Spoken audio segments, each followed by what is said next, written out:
Look at that. Yeah, I don't know. Not much is going on, but we got a big crowd today. Yeah. Okay, so I want to thank Senator Murray's on her way. I know that. Here she is. There she is. Yes. She's not just on her way, she is Here, here. I wanted to finish the word when she was here. Okay, so welcome back, and I'm glad to be joined by my colleagues. This is going to be a busy and consequential work period for the Senate. We're going to consider landmark legislation to establish paycheck fairness, legislation to boost American innovation and competition in the 21st century, and legislation to protect voting rights in American democracy in the final week of June. In addition to these three important issues, the Senate's also going to consider Senator Biden's exceptionally well-qualified judicial nominations this month. We confirmed President Biden's first nominee to the federal bench earlier today. This is the first, certainly not the last, not even close. In just a few minutes, the Senate will turn to the nomination of Regina Rodriguez to be a judge from Colorado. And we're appointing really excellent judges who are diverse, not only in race and gender and LGBTQ and religion, but also in background. Many more of the judges are coming from places like legal aid. Yesterday, I recommended to the president that two of the top voting rights lawyers in the country, Marta Perez for the Second Circuit and Mr. Ho from the chief voting rights lawyer of the ACLU. She's the chief voting rights in the Brennan Center. He's the chief in the ACLU. So it's a much more diverse and I think far more qualified than the narrow right-wing people who Trump continued to pick. And as Senator Durbin will tell you, we're going to be able to restore a lot of the balance to the courts because there's a whole lot of vacancies that we are going to fill. Later today, we're going to finish the U.S. Innovation and Competition Act. And the Senate's busy. That's one of the most major and significant pieces of legislation we've passed in a long time, which is going to have a huge effect on the future of the American economy and American jobs. It's the largest investment in scientific research and technological innovation in generations. It sets the United States on a path to lead the world in the industries of the future. I look forward to working with Speaker Pelosi and the committees in both chambers to get this on the president's desk. After that vote, we'll have the first procedural vote on the Paycheck Fairness Act, which Senator Murray has been spearheading. In my view, this straightforward, unobjectionable piece of legislation should merit bipartisan support. All 50 Democrats are co-sponsors, all 50. Right now in America, women earn about 82 cents for every dollar a man makes. The gap's even wider for women of color. Even with similar education backgrounds, black and Latino women earn only 65 to 70% of what a white man makes. Many women with advanced degrees make less than their male counterparts who don't have them. Will our Republican colleagues step up to the plate and join us to advance this common sense legislation that is overwhelmingly popular with the American people, men and women? Or will Republicans block the Senate from even debating equal pay for women, just like they blocked the January 6th commission? Senator Durbin. Thanks, Senator Schumer. And I want to say that the Senate Judiciary Committee is in the thick of things. We have a lot of issues before us, not the least of which is the case of filling the judicial vacancies across this country. We estimate in the coming months we're going to have over 100 vacancies at district and circuit court level that need to be filled. We are committed, as is President Biden, to bringing well-qualified, competent, diverse nominees to be considered by the Judiciary Committee. As he mentioned, we finished one today. We hope to finish the second one soon. We have two other circuit nominees pending before the Senate who I think are excellent, one for the D.C. Circuit, one for the 7th Circuit, and more to follow. I spoke today at our luncheon encouraging members across the board to put their committees together if they haven't already and to measure the qualifications of the many people who should be considered for lifetime appointments to the bench. Secondly, we have other issues of great moment. We are in the midst of a very delicate but a critically important negotiations on the policing bill. And leading our effort is Cory Booker as subcommittee chair of the crime subcommittee. He's working closely with Tim Scott, Republican senator from South Carolina, and Karen Bass, a Democratic congresswoman from the state of California. They are at a very delicate moment, and they may be just days away, I hope, fingers crossed, of coming up with something positive, which we want to be sure happens. I am working as well in a bipartisan group to see if we can get the immigration bill moving, any immigration bill moving this year. There is a positive sentiment toward it. We're going to try to do it on a bipartisan basis if possible. If not, we'll look to other alternatives and many other issues that we are taking up. The point is this is a Senate that is determined to be active and productive. We're doing our best to reach out to the other side of the aisle for a bipartisan approach to as many issues as possible. I think that is what the American people are looking for, and that's what we want to deliver. Thank you, Senator. Senator Murray. Thank you. Well, here's the thing. The wage gap still exists in every state in our country. And that means that each United States senator represents people who are, as we speak, experiencing pay discrimination. Women in the United States of America still earn, on average, 82 cents for every dollar that their male counterparts make. And that wage gap is even more pronounced for women of color. For example, over the course of just 1 year, the wage gap for Latina women averages almost $30,000 less as compared to what a white man earns. That's a huge amount of money. It's groceries, it's housing, it's an education, it's savings for their retirement. It could be life-changing. And it's a true injustice that workers across our country are being shortchanged. Rather than getting the pay that they deserve so they can live their lives, support their families and themselves without so much stress and struggle.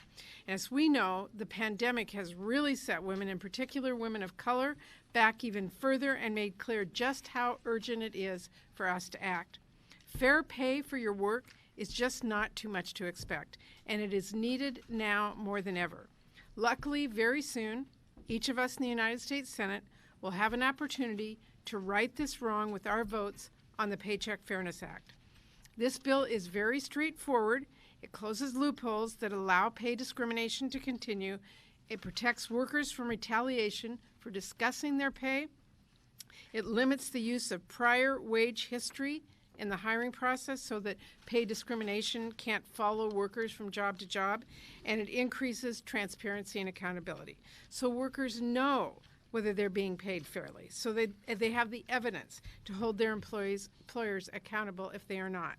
These are very simple steps, which is why this bill already passed the House with bipartisan support and the support of every single Democrat. So the question in front of us is going to be really simple. Do you believe every worker, regardless of who they are, should be paid fairly for their work, or not? I know they should.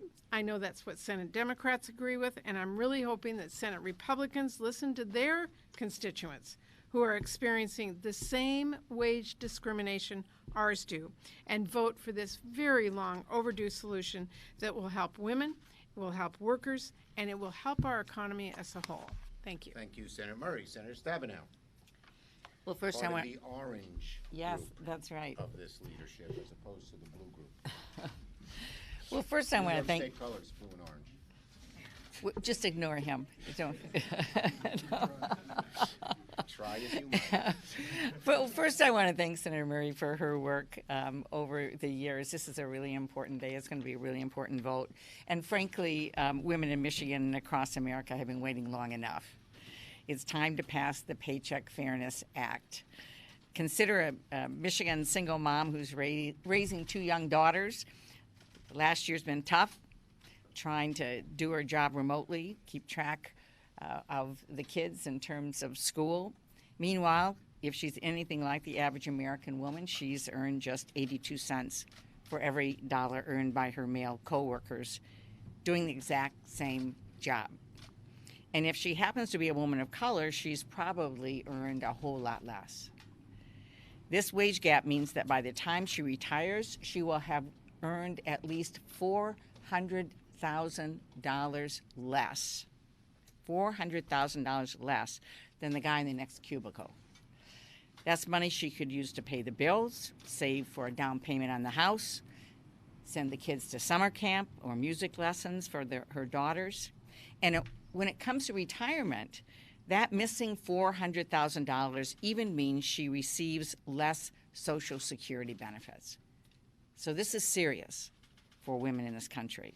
It's unfair, it's wrong, it needs to change now. Now is the time to pass the Paycheck Fairness Act.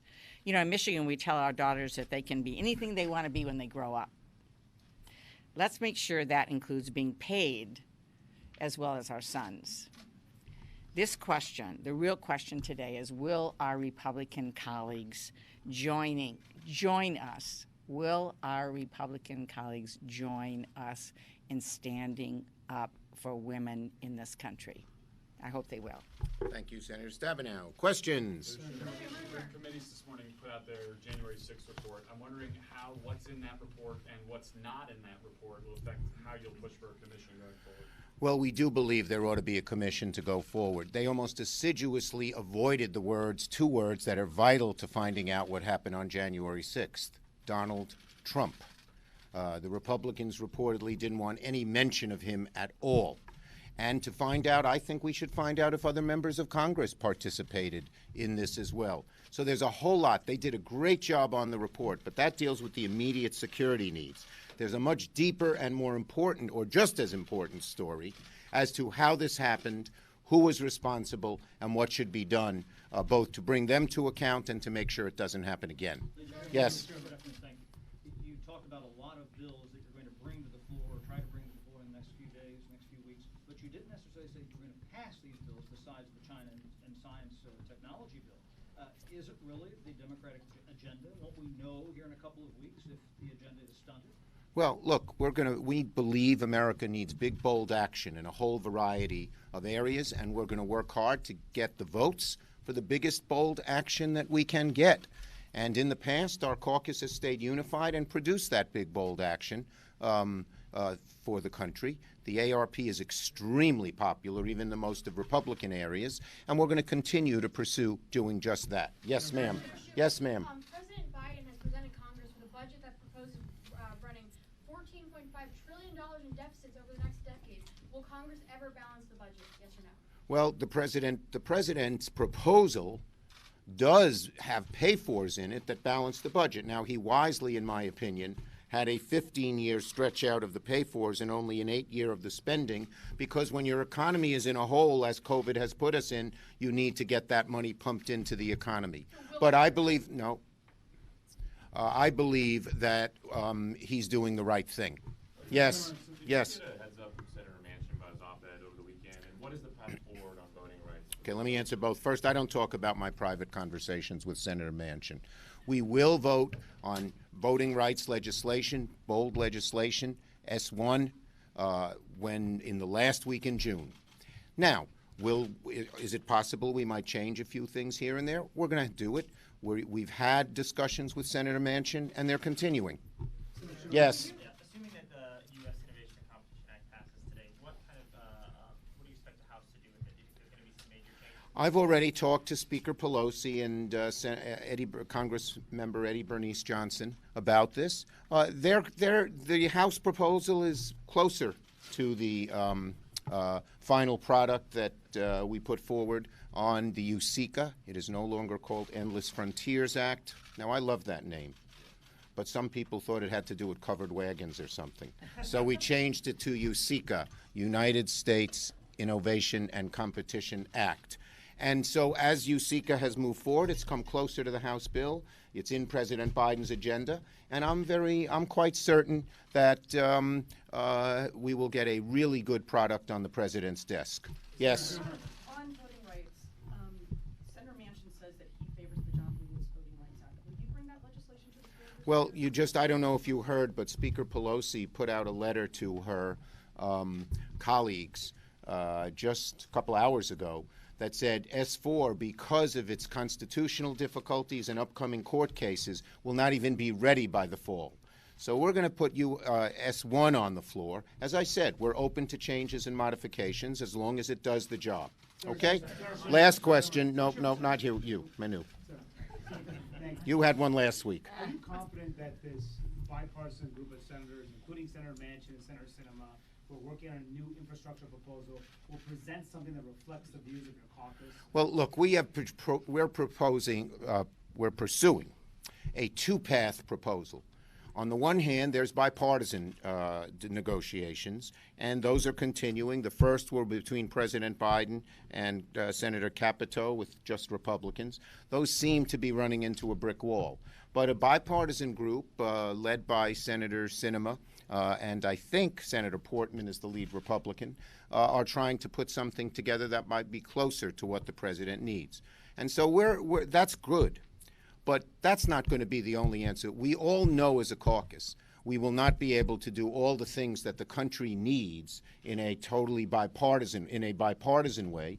And so at the same time, we are pursuing the pursuit of reconciliation.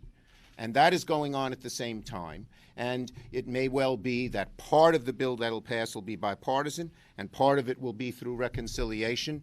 But we're not going to sacrifice the bigness and boldness in this bill. We will just pursue two paths, and at some point they will join. Thank you, everybody.